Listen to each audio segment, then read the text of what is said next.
The afternoon shift at Ridgeline Station had a particular kind of chaos that nobody warned you about until you were already inside it. The screech of luggage wheels across polished tile, the garbled announcements echoing off the vaulted ceiling, the lineup at track 4 that stretched back toward the coffee kiosk like something had already gone wrong before the train even arrived.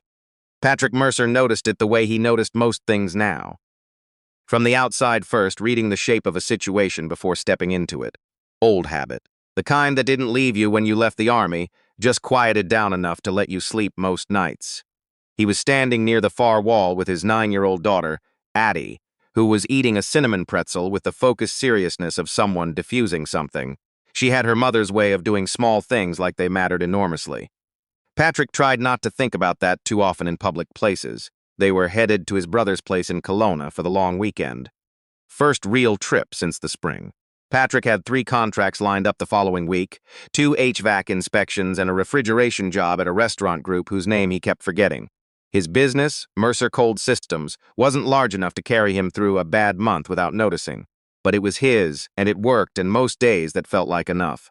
Addie pointed toward the departure board. It says delayed. I see it. How long? Doesn't say yet. She absorbed this without complaint, which was one of the things about Addie that always caught him off guard. She adapted to inconvenience the way water found around rocks. Not by ignoring it, but by quietly rerouting. They found 2 seats near a pillar, and Patrick went to get coffee from the kiosk 10 feet away, keeping Addie in his sightline the whole time. The woman behind the counter moved with the careful precision of someone who had done this shift too many times and was determined not to let it show. Her name tag read Bev. She handed him his cup without looking up, already turning toward the next customer before he could say thank you. That was when the man arrived. Patrick heard him before he saw him, the kind of voice that expected rooms to rearrange themselves, loud, not because it needed to be, but because volume was a tool some people never stopped using. He was somewhere in his mid-50s, wearing a coat that cost more than Patrick's truck payment. And he moved through the queue the way a ship moved through shallow water, creating displacement without apology. There's a problem with my reservation, the man announced at the counter, bypassing the 2 people already waiting. Bev looked up. Sir, I'll be right with you. I'm just finishing. I don't have time for that. He set a printed ticket on the counter with a slap that made the woman beside him flinch. Ridgeline Premier Suite. Reserved 3 weeks ago. Someone reassigned it. Bev spoke carefully. I can look into that for you. It'll just be a moment. It's already been a moment. I've been standing in this station for 20 minutes because your ticketing system lost my booking. Patrick watched Bev's jaw tighten. She did not look up again. Her shoulders moved inward slightly, the way people moved when they were deciding to absorb something rather than deflect it, because deflecting cost too much in front of witnesses. The man's name, Patrick would learn later, was Garrison Holt, regional vice president of something called Caldwell Pacific Group, which meant almost nothing to Patrick and apparently meant everything to Garrison Holt. This is unacceptable, Holt continued louder now because a few nearby travelers had begun watching. Do you understand what this ticket cost? And you're telling me to wait? I'm not telling you to wait, sir. I'm asking for 60 seconds to pull up your file, then pull it up faster, Bev typed. Her hands were steady, which Patrick respected. Behind Holt, the 2 people who had been waiting quietly exchanged a look and said nothing, the practiced arithmetic of public spaces where intervening cost more than enduring. Patrick picked up his coffee. He told himself it wasn't his business. Then Holt reached across the counter and closed Bev's laptop with one flat hand. She pulled her fingers back just in time. The sound it made was not loud, but it landed in the space around the kiosk like something had cracked. Patrick was already moving before he had decided to. Not fast, not aggressive, just closing the distance with the kind of deliberate calm that used to read on his unit as the quiet before everything changed.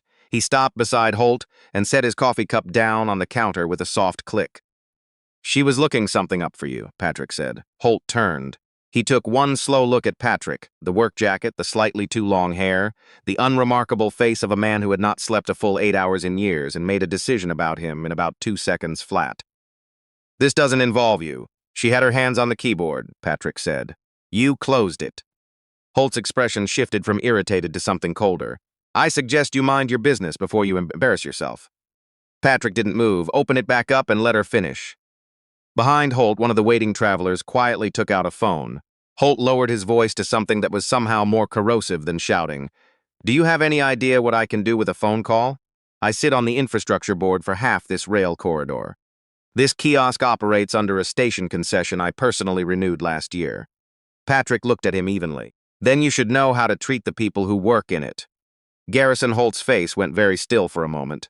Then he opened the laptop himself, as if returning it were his own idea, and turned back to the counter without another word to Patrick.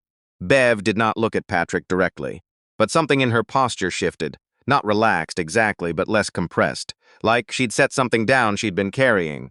Addie was watching from the pillar. Patrick caught her eye.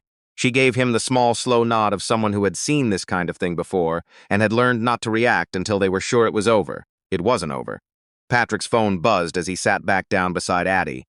Text from a number he didn't recognize, then his email, then a voicemail from a client he'd worked with for 2 years. A commercial kitchen manager named Doug, whose message was apologetic and careful, and ultimately came down to the same sentence Patrick had been hearing all morning. He was sorry, but the contract had been canceled, effective immediately. Patrick stared at the screen. Dad? 1 second, Ad. Another email. Mercer Cold Systems flagged in an internal vendor review. Pending suspension from regional approved contractor list. He looked up at the kiosk. Holt was still there, now speaking pleasantly to someone in a station blazer who had materialized in the way that management always materialized when someone with leverage raised their voice. Holt's manner had changed completely, smooth now, almost charming, the way certain men could switch registers without effort once they'd gotten what they wanted. Patrick felt something cold settle in the middle of his chest. Those contracts didn't just cover bills. They covered Addie's dental plan. They covered the gap months between big jobs when Mercer Cold Systems ran on margin and hope. He sat with it for a minute, let himself feel the weight. Then he noticed the woman. She was sitting 3 rows over from him, facing the kiosk, with a paper coffee cup she hadn't touched and a phone she wasn't looking at. Late 30s, dark coat, the kind of stillness that didn't come from being bored. She was watching Garrison Holt with an expression that Patrick could only describe as professional. Not angry, not sympathetic, cataloging. When Holt finally moved away from the kiosk toward the far corridor, the woman's gaze tracked him for exactly 2 seconds, then returned to neutral. She pulled out a small notebook and wrote something down. Patrick noticed, the same way he noticed things that didn't fit the pattern of a scene. Addie had finished her pretzel and was now reading. Patrick made himself breathe, made himself think about what came after the weekend instead of during it. When the woman stood up and walked toward the corridor Holt had taken, she passed close enough to the kiosk that Bev looked up. The woman paused. She said something quietly. Bev blinked, surprised, then something else, something that looked like recognition without being relief. Patrick watched her go. An hour later, when the delay had stretched and Addie had fallen asleep leaning against his shoulder, his phone rang with a number he didn't know. He almost didn't answer. He picked up on the 4th ring. Mr. Mercer, a woman's voice, careful and precise. My name is Serena Voss. We haven't met, but I was near the kiosk earlier. Patrick said nothing for a second. Okay, I want you to know that what happened to your vendor contracts this afternoon is being documented. I'm aware that Holt made calls. A pause. I'm also aware that you stood up in a public space and you likely had no idea what it would cost you. Patrick looked at the departure board, still delayed. Who are you? Someone who's been watching Garrison Holt for 6 weeks. Watching him for who? The line was quiet just long enough for him to understand that the answer mattered more than the question. That's something I'd rather explain in person, she said. There's a cafe off the main concourse. Platform side entrance. I'll be there in 10 minutes if you want to hear it. Patrick looked at Addie asleep against his shoulder. He looked at the 3 canceled contract notifications on his screen. Give me 15, he said. I've got my daughter with me. Serena was already at the corner table when he arrived, Addie drowsy and trailing beside him, backpack hanging from one shoulder. The cafe was quieter than the main hall. A handful of travelers, the smell of old coffee and whatever muffins had been sitting out since morning. Serena Voss looked different up close than she had at a distance. Not smaller, just more specific. Her coat was good without being conspicuous. She had the kind of face that defaulted to neutrality but held attention anyway. She looked at Addie with a brief expression that wasn't performance. You can sit, she said. Both of you. Addie sat. She looked at Serena with the frank evaluation of a child who had learned to read rooms early. Are you a police officer? She asked. Serena almost smiled. No, you look like someone who knows something everyone else doesn't. Serena glanced at Patrick. He shrugged slightly. Accurate. Serena set her notebook on the table but didn't open it. Garrison Holt is a regional VP with Caldwell Pacific Group. They manage infrastructure contracts across BC and Alberta, rail station concessions, commercial vendor agreements, the approved contractor lists for half the stations in this corridor. She paused. He's also been running a private arrangement for the last 3 years in which small vendors and contractors who don't cooperate with his preferred supplier network get quietly removed from those lists. No formal process, no appeal. Patrick looked at his phone where the contract suspension email sat. He moved fast, he always does. He keeps the contact information of compliance managers preloaded. It takes him about 4 minutes. She looked at him steadily. He did it to a cleaning service last March, a food supplier in February, an electrician whose only offense was filing a noise complaint against one of Holt's events. Patrick was quiet for a moment. "And you've been watching this for 6 weeks. Building a file," she corrected. "For who?" Serena looked at him for a moment that lasted 1 beat longer than casual. "For the board of Caldwell Pacific." Patrick set his hands flat on the table. "You work for them. I sit on it." She said it with the same tone someone might use to say they took the 7:15 bus. Director of Internal Operations and Governance. It's not a public-facing role. Most people who work in Caldwell buildings don't know who I am. Patrick stared at her. He ran the numbers quickly, the way he ran contract figures. Methodically, because he needed the total to be right. Caldwell Pacific managed the station, the concession leases, the approved contractor list that Mercer Cold Systems had just been suspended from. "You were in that kiosk queue," he said. "Yes, before Holt arrived. I got there first. I was observing how staff handled routine service, whether complaint procedures were being followed, whether there was evidence of vendor pressure at the counter level." She set her pen down. "Holt didn't know I was there. He rarely considers that anyone important might be standing in line." Patrick thought about that, about how quickly Holt had assessed him at the kiosk. The work jacket, the tired face, the immediate calculation, this person does not matter. "So what happened today? You saw it. I recorded it." She tapped the phone face down on the table. "The moment he closed her laptop, the moment you stepped in, his comments about the concession and the infrastructure board." A pause, and the calls he made afterward. Addie had been listening. "He canceled Dad's work," she said, not accusatory, just placing the fact on the table. Serena looked at her. "He did, and that's wrong. Can you fix it?" Serena looked at Patrick. "That depends on whether your father wants to be part of what happens next." Patrick leaned back. Outside the cafe window, a train was pulling slowly out of the station. Not theirs, some other destination. He watched it go. "What does part of what happens next mean exactly?" "It means the board meets on Tuesday. I've been preparing a governance report on Holt's conduct pattern for 3 months. What happened today, publicly on record on video, is the clearest evidence I have that this isn't administrative inconsistency. It's deliberate retaliation." She opened the notebook finally. "I need a statement from you. Your name, what you witnessed, what happened to your contracts afterward. You'd be listed as an affected vendor." Patrick thought about what that meant. What Holt had said about phone calls, about contractor lists, about the kind of man who kept compliance managers in his contacts. And between now and Tuesday?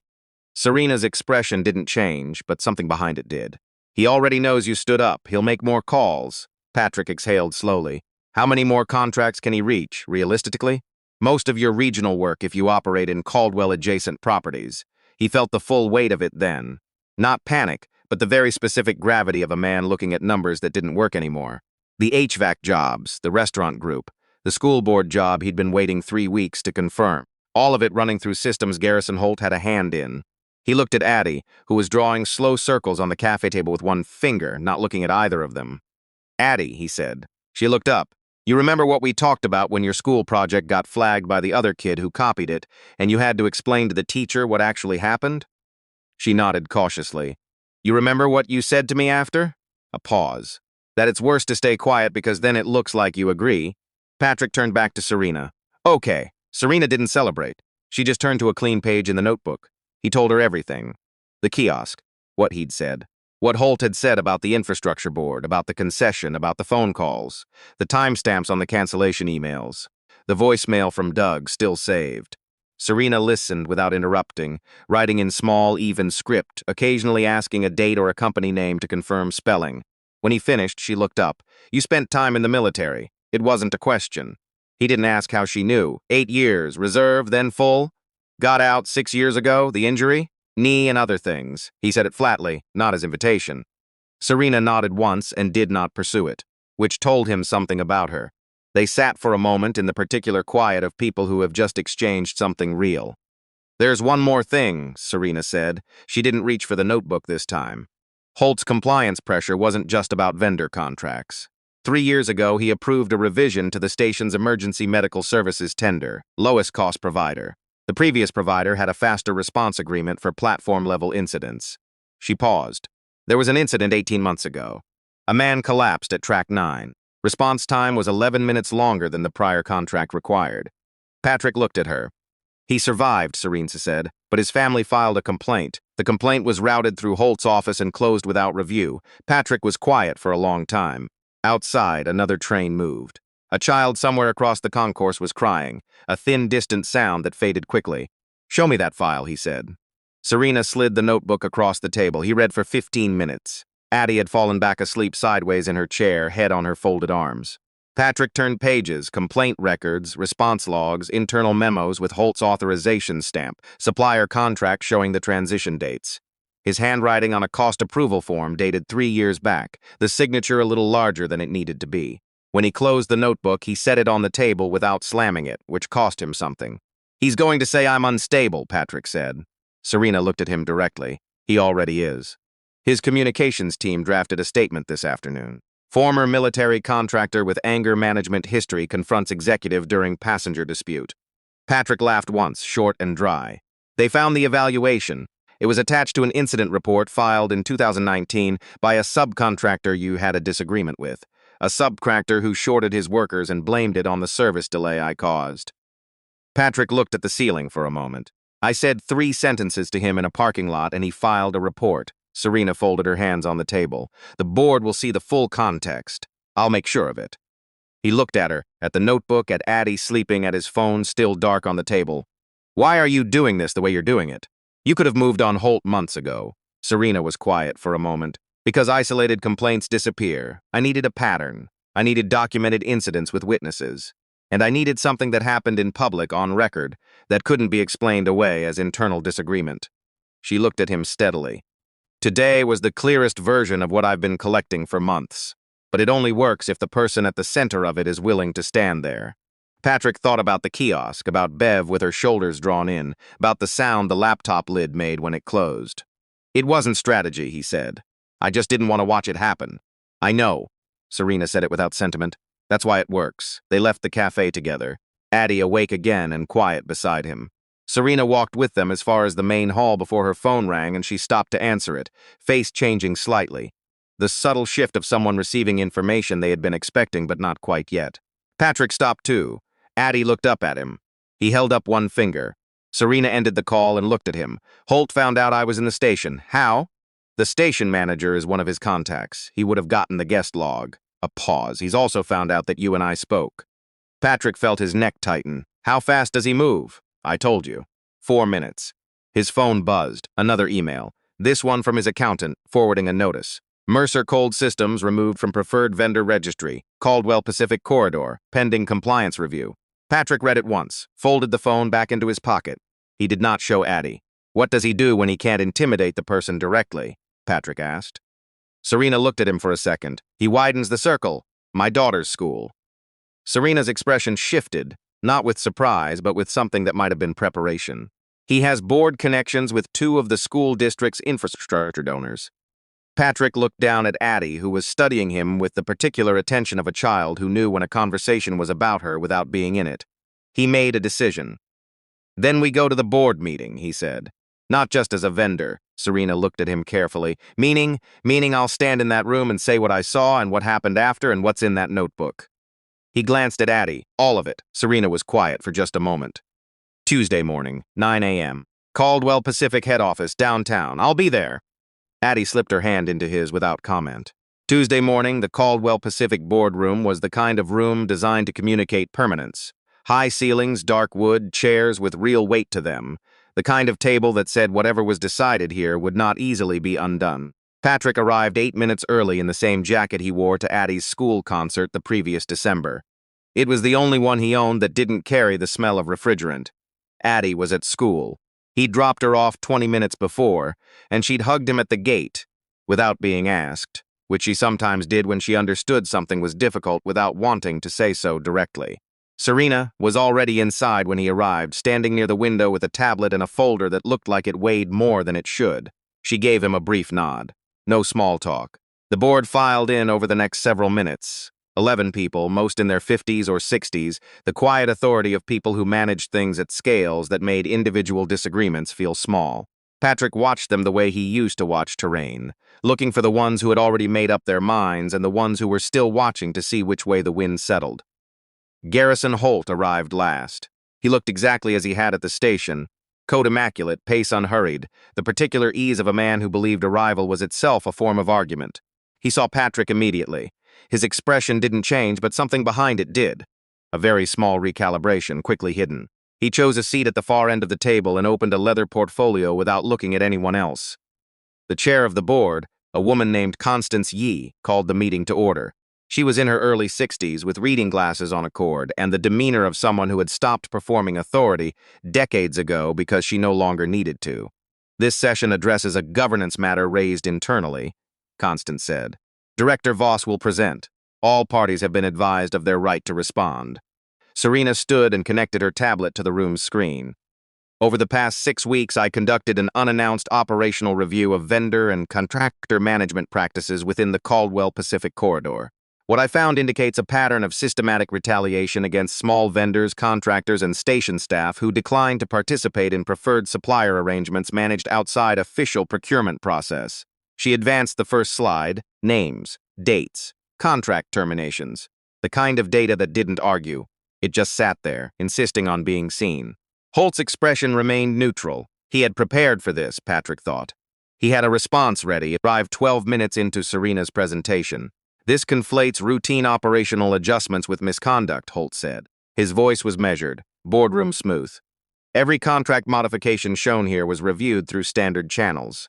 Constance looked at him.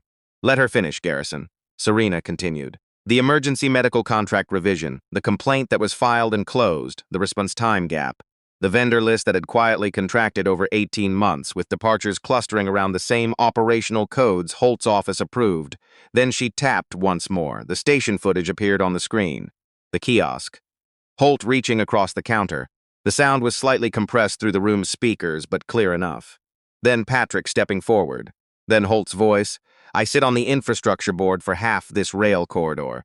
This kiosk operates under a station concession I personally renewed last year. 2 board members who had been writing notes stopped writing. Then the timestamps on the contract cancellation emails, all within 47 minutes of the incidents. The internal message to the vendor registry. The draft statement from Holt's communications team, which Serena had obtained through a records request. Former military contractor with anger management history. Constance Yee set her glasses on the table.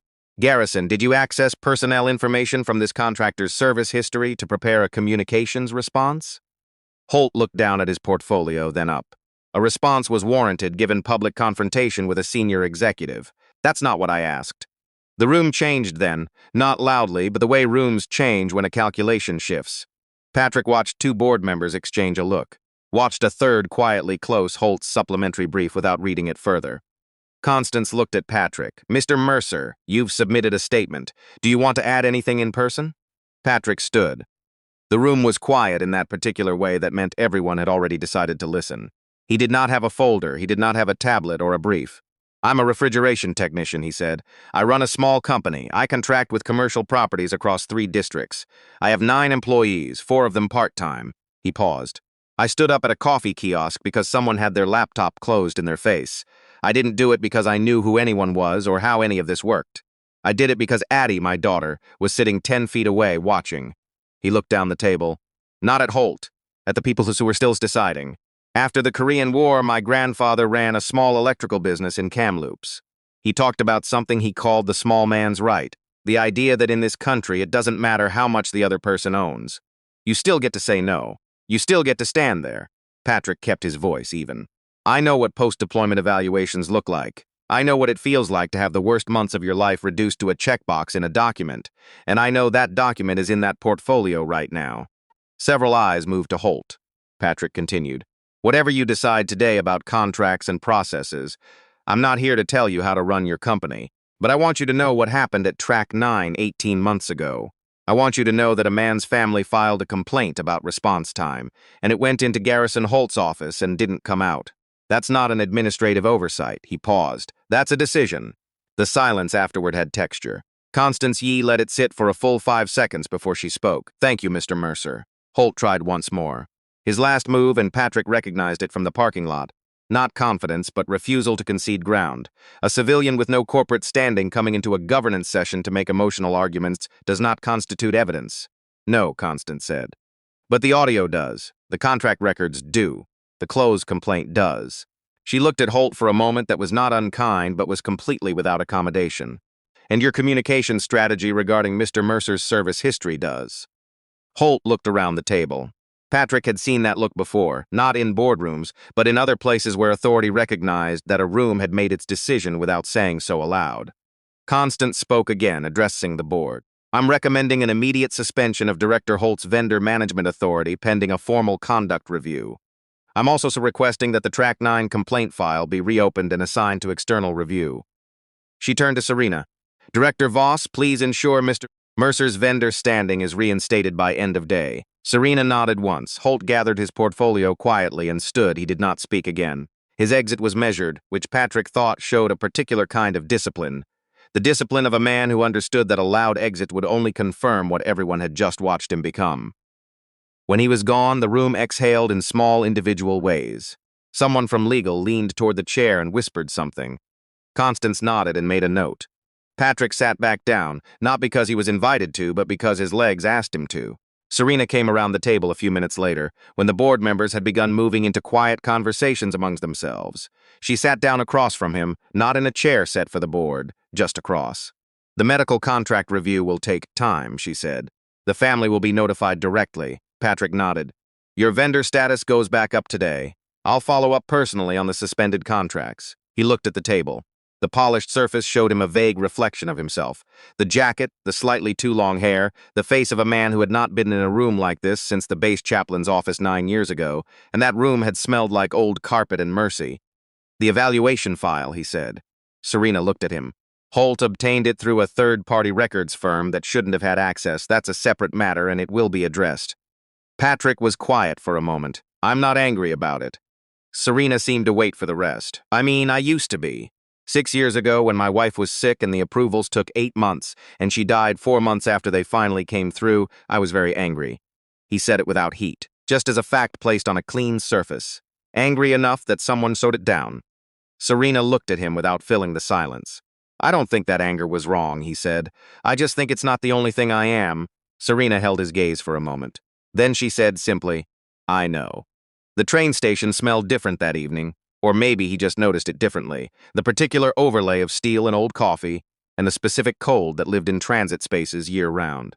He had arrived back at Ridgeline Station not because he needed to, but because Addie's class had a trip to the Natural History Museum 2 blocks south, and he was picking her up at the museum entrance at 4. He bought a coffee from Bev's kiosk. She recognized him immediately, and her expression did a small, complex thing before settling into something that was not quite a smile but was close. "You're the one from Saturday," she said. "Yeah." She slid the coffee across. "I heard something happened." She said it carefully, the way people said things they already knew but hadn't confirmed. "Something did," he said. He picked up the cup. "You all right?" She considered the question like it was something she needed to check the weight of before answering. "Getting there," she said. He nodded. He understood getting there. He was standing near the main hall window when his phone rang. Addie's school number. His chest tightened for the half-second before he answered.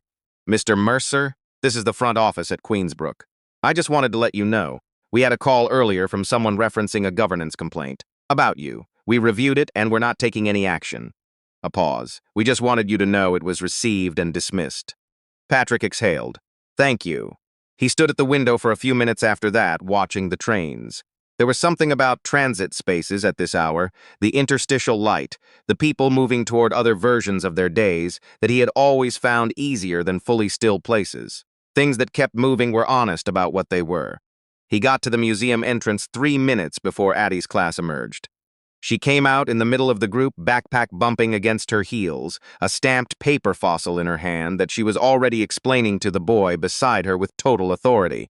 When she saw Patrick, her face did the thing it always did. Not a dramatic change, just a small settling, like a door that had been open came to rest at the right angle. She held up the fossil. "Trilobite," she said. "Cambrian period. 480 million years ago, approximately." "Approximately," Patrick agreed. She fell into step beside him. "Did it work?" He took her backpack without being asked. Yeah, it worked. Addie thought about this for half a block. Is the other guy in trouble? He'll answer for some things. She processed that with the careful fairness she brought to most things. That's probably the right amount, she decided. Patrick almost laughed. He didn't, but it was close. They stopped at the bakery on Carlton Street on the way home. He got her a cinnamon roll.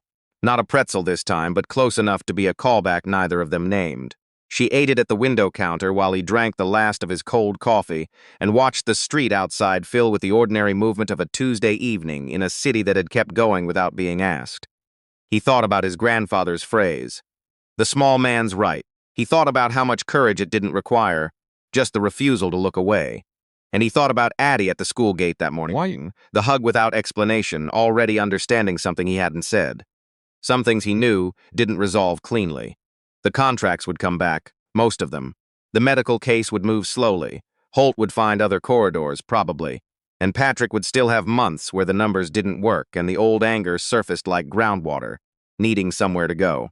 But tonight the bakery was warm, and Addie was drawing something on a napkin with a pen she'd found in her jacket pocket, and outside the last of the October light was going gold across the street, and it was enough.